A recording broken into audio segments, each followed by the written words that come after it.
Nous sommes tous des criminels, des meurtriers. Le sang n'est peut-être pas sur nos mains, mais les cadavres s'amoncellent sur votre chemin. Si un jour vous avez eu la varicelle, sachez que quelqu'un est mort parce que vous vous grattiez. Si un jour vous avez eu la grippe, sachez que quelqu'un est mort parce que vous toussiez. Si un jour vous avez eu la Covid-19, sachez que quelqu'un est mort parce que vous respiriez. Monsieur le Président, Madame, Messieurs du tribunal, si l'effet papillon est certes intéressant à étudier, il n'en demeure pas moins dangereux pour notre droit pénal et le grand principe de l'égalité criminelle. Nous sommes ici pour déterminer si la personne que l'on vous présente aujourd'hui, Monsieur Phil Lacrève, est bien coupable du fait reproché. Aussi, attaquons-nous aux choses sérieuses et rentrons dès à présent dans le dur. La Covid-19 a été un choc pour tous, mais elle a particulièrement insisté pour transformer la vie de Phil Lacrève en une lente descente aux enfers. Pris de court par cette pandémie, monsieur étouffe sous le poids de ses dettes. Sa société, asphyxiée par des difficultés financières, finit par sombrer sous une liquidation judiciaire. La respiration coupée par cette situation si précaire et le porte-monnaie oppressé, monsieur craint pour sa propre subsistance. Suffocant sous la pression, le coup de grâce s'abat et le touche irrésistiblement. Rattrapé par son nom, Phil finit par attraper la crève. Se retrouvant plus bas que terre, monsieur n'a plus qu'une chance, la rente viagère. 10 ans qu'il attend son retour sur investissement. Hélas, les jeux d'argent ne lui réussissent toujours pas. Monsieur n'a pas parié sur le bon cheval, celui-ci était robuste. Indifférente à la situation et ne se focalisant que sur ses rentrées d'argent, Madame Smoile-Plancher compte bien profiter du déconfinement en relançant son débiteur. Tel qu'il l'était écrit dans son nom, Déborah était un rat. Modeste? Non. Madame n'avait que l'argent à la bouche. S'offrir des vacances à l'autre bout du monde, se faire masser toutes les semaines, dîner dans des restaurants chics et s'acheter de beaux vêtements. Rien de comparable à ce qu'a pu endurer monsieur Lacrève. Fatigué, affamé, éploré, diminué, harassé, usé, covidé, monsieur en a assez. Pensant éponger ses dettes et s'assurer une vie plus longue, des idées sombres finissent par le persuader que raccourcir celle de madame lui permettrait d'en réchapper.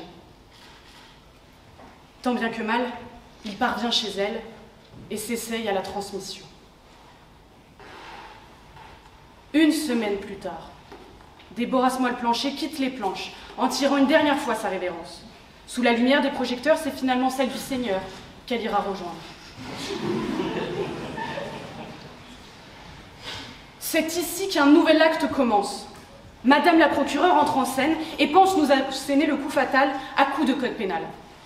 Le ministère public se fonde principalement sur 2 articles.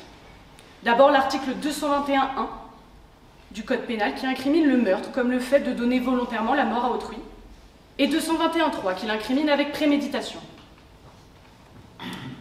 Certes, le raisonnement du procureur de la République met en lumière la volonté de monsieur de transmettre la Covid-19, le caractère prémédité de l'acte et un résultat funeste. Mais cette insistance sur l'intention de monsieur ne vient qu'appuyer le manque réel de preuves sur la constitution d'une infraction.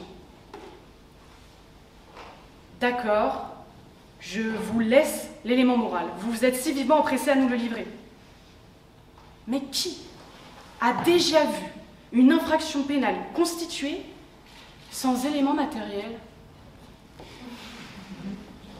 Pour être caractérisé, il faut prouver, en plus du résultat, un acte positif et l'existence d'un lien de causalité. Or, en l'espèce, non seulement il n'y a pas de véritable preuve que M. Phil Lacrève soit le transmetteur, mais en plus, il n'y a pas lieu de considérer la Covid-19 comme arme du crime.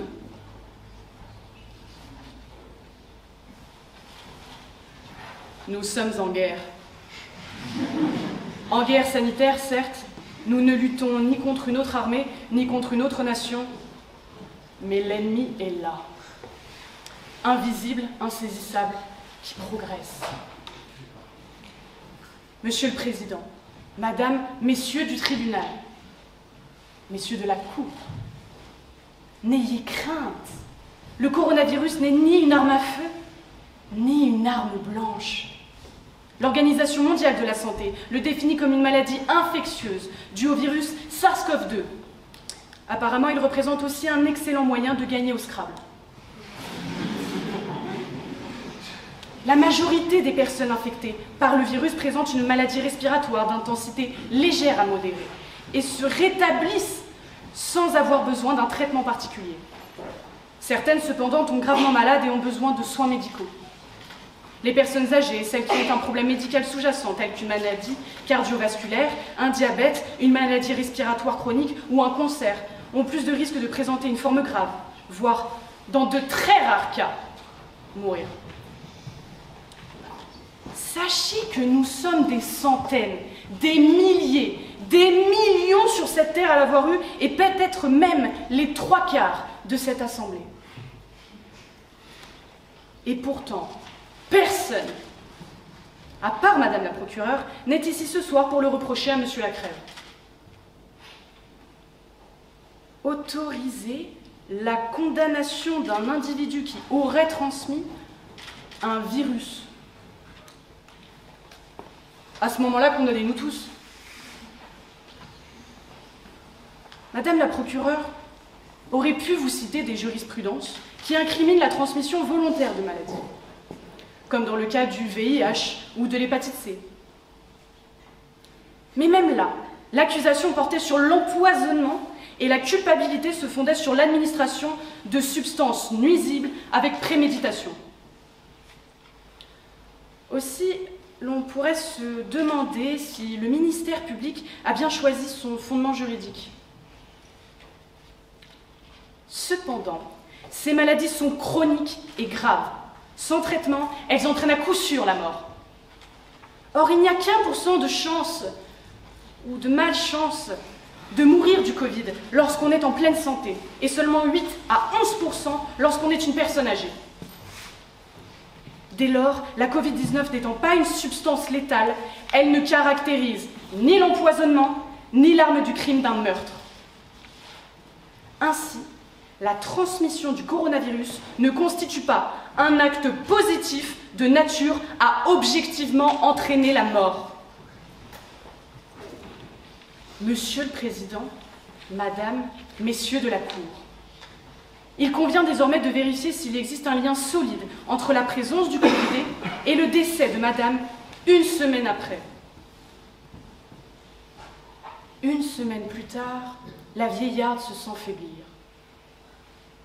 Une semaine plus tard, une semaine, soit 7 jours.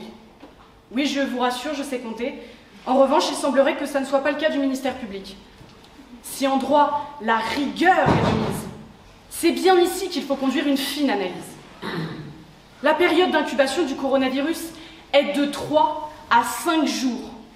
Une période d'incubation correspond au temps qu'il faut à votre corps pour développer les premiers symptômes.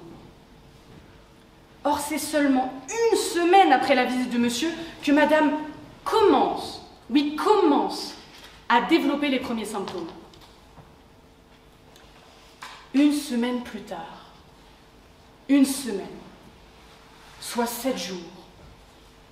L'on peut discuter longtemps sur la relativité de 2 jours, mais ce qui n'est pas relatif, c'est l'âge de Madame. À 90 ans, il est plus sérieux de penser qu'elle est incubée en 3 jours qu'en une semaine. Aussi, je n'ai qu'une chose à vous dire. In dubio pro reo. Le doute profite à l'accusé. Parce que la seule certitude dans cette affaire, c'est que le doute nous habite.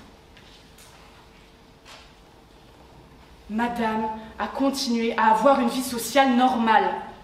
Elle qui souhaite profiter d'une seconde jeunesse continue à avoir des relations avec l'extérieur. Pour ainsi dire, elle croque la vie à plein dentier. Il n'est plus temps de tergiverser ou encore de retourner la situation dans tous les sens. Nous ne sommes pas dans Inception et je ne suis pas Christopher Nolan. Alors mettons les choses au clair. Monsieur le Président, Madame, Messieurs de la Cour.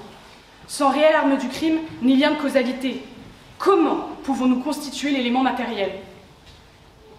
Vous cherchez un coupable, et c'est bien normal. Mais sachez que celui que Madame le procureur vous pointe du doigt n'est en rien un assassin.